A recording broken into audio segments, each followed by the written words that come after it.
Hi guys, welcome back to my new channel accounts अड्डा A0A। मैं हूं प्रियंका और आज मैं लेकर आई हूं जीएसटी का part 7।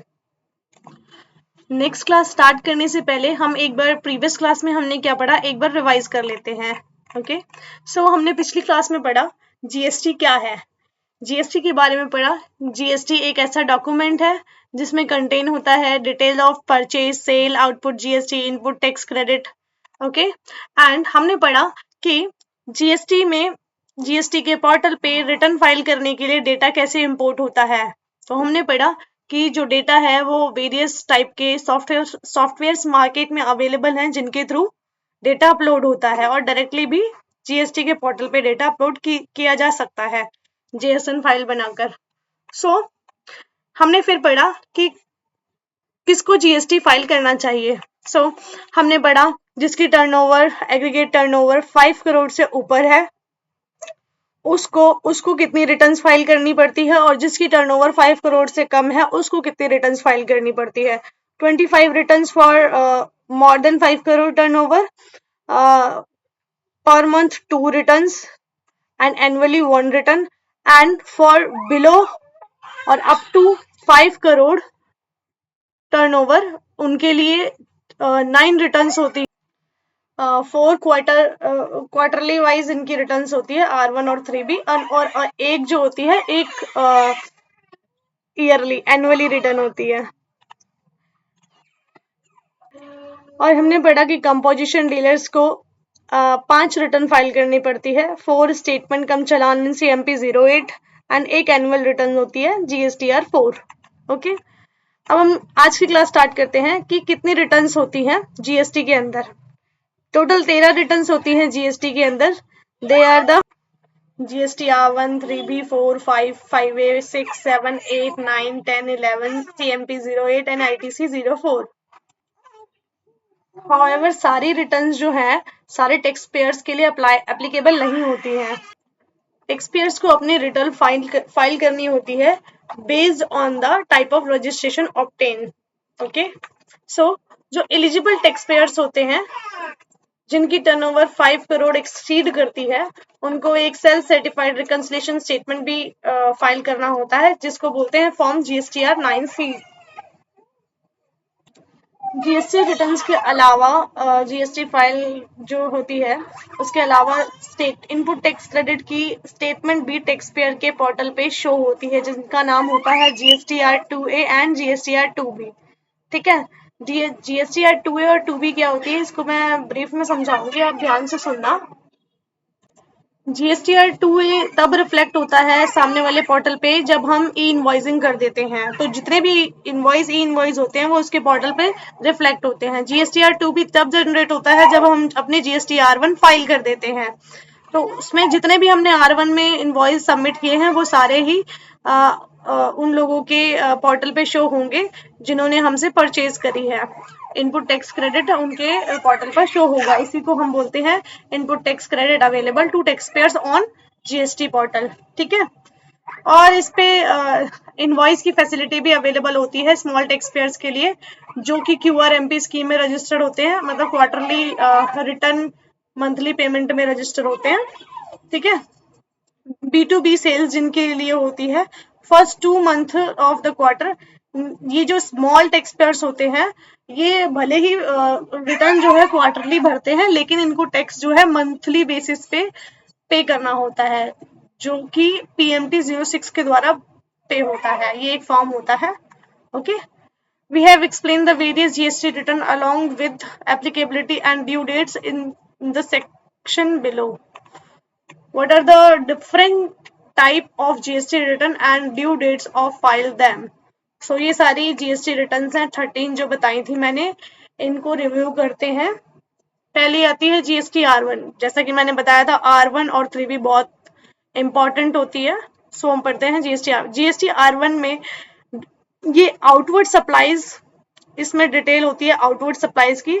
Taxable goods and services जो होते हैं, जितनी भी हमने सेल करी है, सीधी भाषा में जितनी भी हमने सेल करी है चाहे गुड्स हो या सर्विसेज हो, वो सारी ही हमारी GST R1 में जाती है सारी डिटेल। ओके, वैसे तो मंथली जो इसे फाइल करते हैं जिनकी टर्नओवर 5 करोड़ से अबव होती है, और उसके लिए ड्यू डेट होती है 11 एवरी नेक्स्ट मंथ। ओके, लेकिन जो क्वार्टरली पे करते हैं, जो क्वार्टरली रिटर्न भरते हैं, उनके लिए डेट होती है 13th ऑफ द मंथ।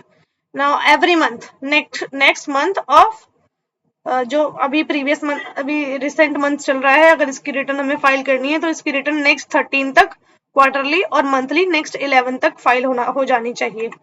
ठीक है, अब वो IFF, ठीक है, IFF वाला सिस्टम जो हमने आपको बताया था B2B टैक्स पेयर्स के लिए, जो इनवॉइसेस रिलीज होते हैं, वो इनकी रिटर्न भी मंथली होती है, पहले 2 मंथ के क्वार्टर में। ठीक है, 13 तारीख होती है इसकी भी नेक्स्ट मंथ की। GSTR 3B, इसमें अब क्या जाता है, GSTR 3B में जितनी भी हमारी, जैसे कि GSTR R1 में जितनी हमारी सेल होती है या एक्सपोर्ट होती है, उसकी डिटेल्स आती है R1 में, और GSTR 3B में हमारी सारी आउटवर्ड सप्लाईज आती है, जो कि ऑटोमेटेड जनरेटेड होती है विया GSTR1, क्योंकि GSTR1 पहले फाइल होती है। ठीक है, और जो हमारी इनपुट टैक्स क्रेडिट होता है, जो हमारी परचेज होती है, वो भी ऑटोमेटिक जनरेट होता है अगर हमने रजिस्टर्ड सप्लायर से खरीदी हुआ होगा तो।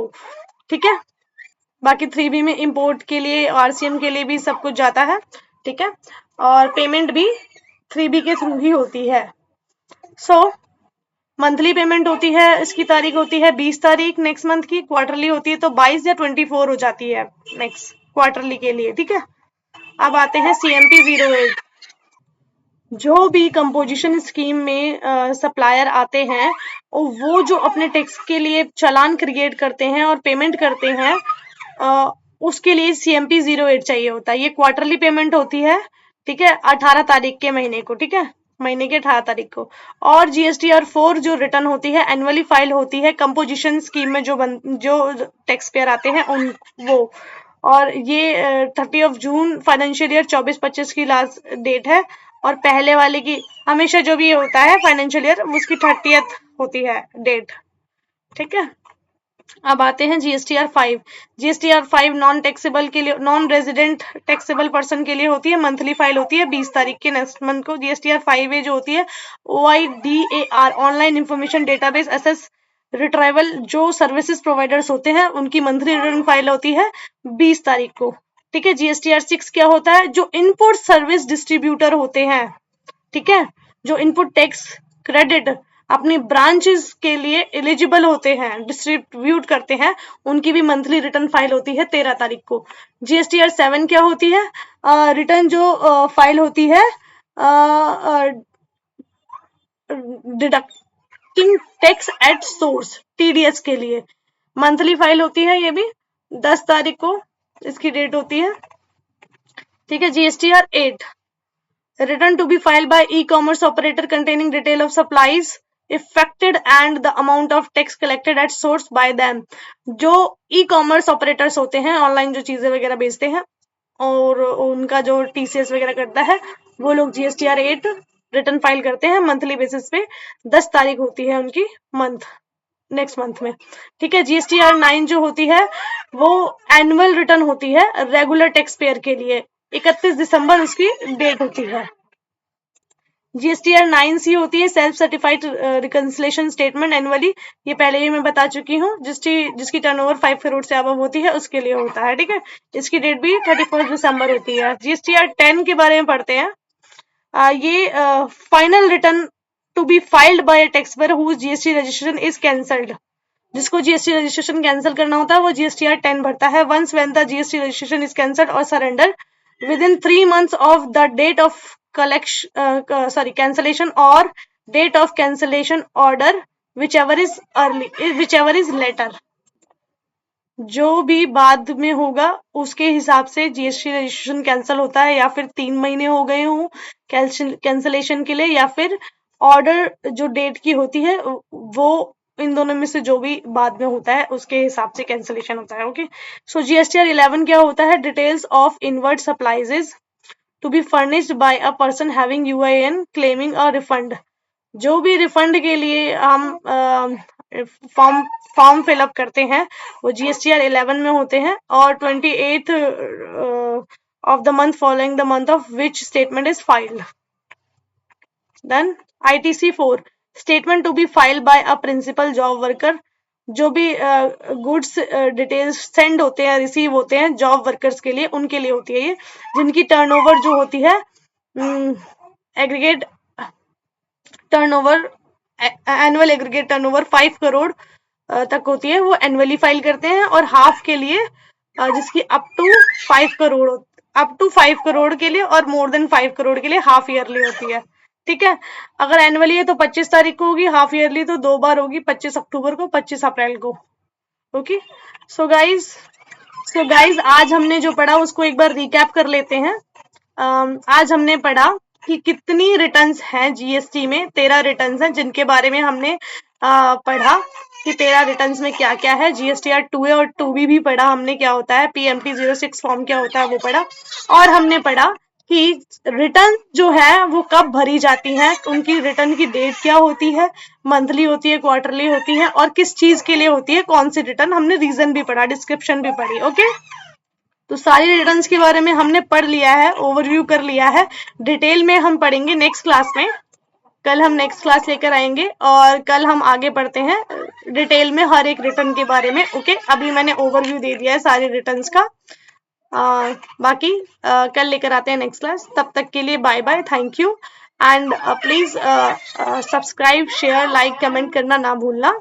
Okay, bye bye, thank you.